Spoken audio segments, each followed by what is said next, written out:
दोस्तों नमस्कार। स्वागत है आपका हमारे चैनल एसके क्लासेस पर। और आज हम लोग भूगोल के 50 अति महत्वपूर्ण प्रश्न और उसके उत्तर देखने वाले हैं, जो कि किसी भी प्रतियोगी परीक्षा के लिए बहुत ही महत्वपूर्ण हैं। यदि आप भी किसी प्रकार की प्रतियोगी परीक्षाओं की तैयारी करते हैं तो इन प्रश्नों को जरूर देखें, क्योंकि ये सारे प्रश्न हमने लुसेंट का जो सब्जेक्टिव बुक है उसके प्रत्येक लाइन से हमने प्रश्न उठाया है।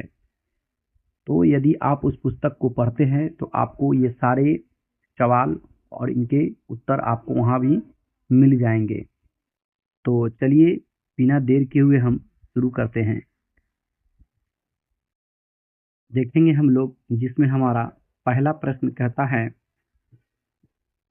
कि सर्वप्रथम भूगोल शब्द का प्रयोग किसने किया था, है ना। तो सबसे पहले जो है भूगोल का जो प्रयोग करने वाले वो व्यक्ति थे, वे कौन थे। दोस्तों एक बात और भी हम बता देना चाहते हैं कि ये जो हमारा पहला चैप्टर है वह ब्रह्मांड से है ना। तो ब्रह्मांड से हमारा पहला प्रश्न यानी कि है उसको हम लोग देख रहे हैं। तो कहता है कि सर्वप्रथम भूगोल शब्द का प्रयोग किसने किया था, तो इराटोस्थनीज ने किया था। दूसरे प्रश्न की ओर हम लोग आगे बढ़ते हैं तो देखते हैं दूसरा प्रश्न हमारा क्या कहता है। तो ये देखिए दूसरा प्रश्न है, थोड़ा लंबा है। दूसरा प्रश्न हमारा कहता है कि भूगोल के नामकरण एवं इस विषय को प्राथमिक स्तर पर व्यवस्थित स्वरूप प्रदान करने का श्रेय कहाँ के निवासियों को जाता है, तो वो यूनान के निवासियों को जाता है। ठीक है। अगला प्रश्न हमारा तीसरा प्रश्न होगा कि जस पीरियड्स पुस्तक के लेखक कौन है, यानी कि पुस्तक के लेखक कौन है, तो ये आपको है हिकेटियस है। ठीक है ना। अगला प्रश्न हमारा है कि अध्ययन के लिए स्वतंत्र विषय के रूप में भूगोल को कब मान्यता मिली, तो भूगोल को 19वीं शताब्दी में मान्यता मिली है। पांचवा प्रश्न है कि संभववाद विचारधारा के समर्थक कौन भूगोलवेत्ता है, तो यह है वाइडल, डीला, ब्लास और फैब्रे। 6 नंबर हमारा प्रश्न कहता है, ये आप देख सकते हैं कि निश्चयवाद विचारधारा के समर्थक कौन भूगोलवेत्ता है, तो है रीटर, रेटजेल, एलन, सैम्पुल और हटिंगटन। ठीक है। सातवें प्रश्न की ओर हम लोग बढ़ते हैं, जो कि हमारा सातवां प्रश्न क्या कहता है। तो देखिए अस्तित्व महान द्रव्य एवं ऊर्जा के सम्मिलित रूप को क्या कहा जाता है, तो यानी कि ब्रह्मांड कहा जाता है ना। 8 नंबर प्रश्न कहता है कि महाविस्फोट सिद्धांत के प्रतिपादक कौन है, तो वह एफ जॉर्ज लेमेंटियर है। 9 नंबर प्रश्न हमारा है कि ब्रह्मांड की उत्पत्ति के संबंध में सर्वाधिक मान्य सिद्धांत कौन है, तो वह महाविस्फोट सिद्धांत है। 10वां नंबर प्रश्न को हम लोग देखेंगे। 10वां नंबर प्रश्न हमारा जो कहता है कि महाविस्फोट की घटना आज से करीब कितने वर्ष पहले हुई थी, तो वह है 13.7 अरब वर्ष पहले। 11 नंबर प्रश्न है कि सौर मंडल का विकास कब हुआ था, तो 4.5 अरब वर्ष पहले।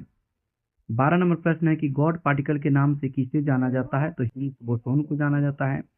13वां प्रश्न है कि ब्रह्मांड का व्यास कितना प्रकाश वर्ष है, तो वह 10 के पावर 8 प्रकाश वर्ष। क्वेश्चन नंबर 14 कहता है कि ब्रह्मांड का व्यास कितना, यानी कि ये देखिए ब्रह्मांड में अनुमानतः कितने मंदाकिनी हैं। 14 नंबर प्रश्न है कि ब्रह्मांड में अनुमानतः कितने मंदाकिनी हैं, तो 100 अरब।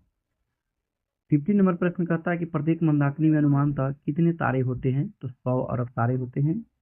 15 नंबर है पृथ्वी की अपनी एक मंदाकिनी है जिसका क्या नाम है, तो उसका नाम है दुग्ध मेखला या आकाशगंगा।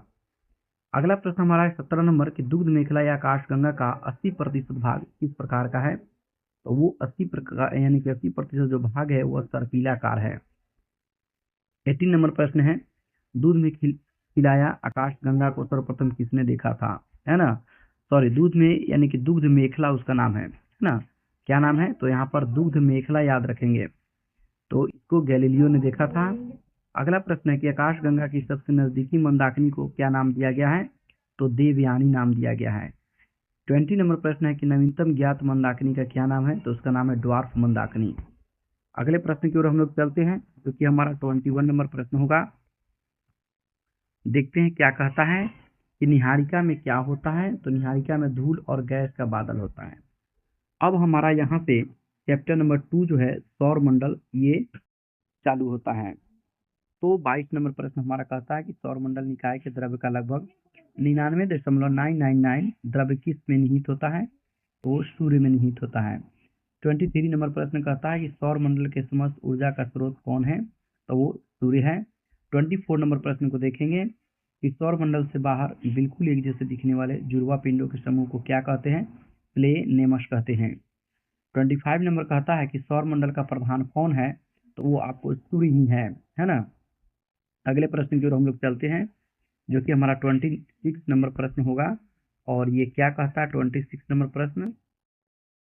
देखिए 26 नंबर प्रश्न कहता है कि हमारी मंदाकिनी दुग्ध मेखला के केंद्र से लगभग 30,000 प्रकाश वर्ष की दूरी पर एक कोने में कौन स्थित है? तो वह है सूर्य है। 27 नंबर प्रश्न है कि सूर्य किसकी परिक्रमा कर रहा है? तो दुग्ध मेखला मंदाकिनी के केंद्र के चारों ओर 250 किलोमीटर प्रति सेकंड की गति से। 28 नंबर प्रश्न है कि सूर्य का परिक्रमण काल कितना है? तो 25 करोड़ वर्ष यानी 25 करोड़ वर्ष। एक ब्रह्मांड वर्ष में कितने वर्ष होते हैं? तो 25 करोड़ वर्ष होते हैं। सूर्य में किन किन गैसों का मिश्रण है? तो हाइड्रोजन है 21%, हीलियम है 26.5% और अन्य तत्व है 2.5%। 31 नंबर प्रश्न की ओर चलेंगे कि सूर्य का केंद्रीय भाग क्या कहलाता है? तो वो क्रोड कहलाता है। 32 नंबर प्रश्न है कि सूर्य के केंद्रीय भाग क्रोड का ताप कितना होता है? तो 1.5 × 10⁷ डिग्री सेल्सियस। 33 नंबर प्रश्न है कि सूर्य अपने अक्ष पर किस दिशा की ओर घूमता है? तो पूरब से पश्चिम की ओर घूमता है। 34 नंबर प्रश्न हमारा कहता है, ये आप देख सकते हैं कि सूर्य का मध्य भाग कितने दिनों में एक घूर्णन करता है? तो 25 दिनों में।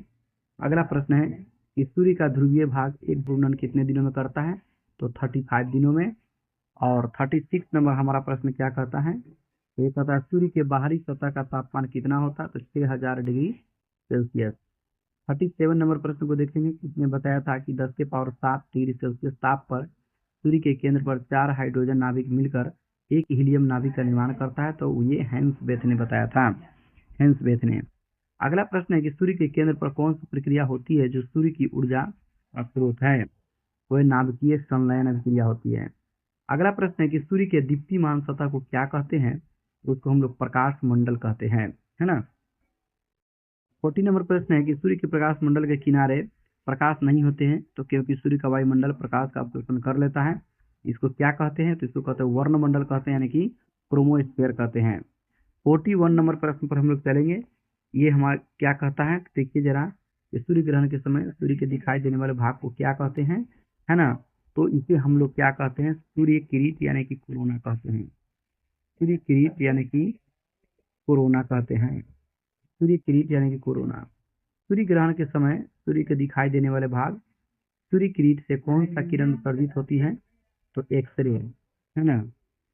किसे सूर्य का मुकुट भी कहा जाता है? तो सूर्य किरीट यानी कि कोरोना भी कहते हैं। पूर्ण सूर्य ग्रहण के समय सूर्य से किस भाग से प्रकाश की प्राप्ति होती है? तो सूर्य किरीट यानी कि कोरोना से। अगला प्रश्न है कि सूर्य की उम्र कितनी है? तो वह 5 बिलियन वर्ष यानी कि 500 करोड़ वर्ष। अगला प्रश्न है भू केंद्रीय सिद्धांत का प्रतिपादन किसने किया था? तो क्लॉडियस टॉलमी ने किया था। नेक्स्ट क्वेश्चन की ओर चलेंगे, जो कि हमारा 47 नंबर प्रश्न होगा कि सूर्य केंद्रीय सिद्धांत का प्रतिपादन किसने किया था? तो निकोलस कोपरनिकस ने किया था। अगला प्रश्न है कि ग्रहीय कक्षाओं के नियमों की खोज किसने की थी? तो जोहान्स केपलर ने किया था। 49 नंबर हमारा प्रश्न है, किसने सिद्ध किया कि सूर्य के चारों ओर प्रत्येक नक्षत्र यानी तारों का समूह का मार्ग दीर्घवृत्ताकार है? तो केपलर ने यानी कि सिद्ध किया था। लास्ट प्रश्न हमारा है 50 नंबर कि भविष्य में सूर्य द्वारा ऊर्जा देते रहने का समय कितना वर्ष है? तो 10 के पावर यानी कि 11 वर्ष यानी 100 अरब वर्ष तक अभी भी सूर्य जो है हमें ऊर्जा देते रहेगा। तो बच्चों, ये हमारा आज ज्योग्राफी से रिलेटेड यानी कि ब्रह्मांड चैप्टर और सौरमंडल से रिलेटेड टोटल हमने 50 क्वेश्चन कराया है, जो कि हमारा ये सेट 1 हुआ। और इसके बाद हम फिर आगे का जो भी क्वेश्चन होगा वो अगले वीडियो में आपको लेकर के हाजिर होंगे। तब तक के लिए धन्यवाद। जय हिंद, जय भारत।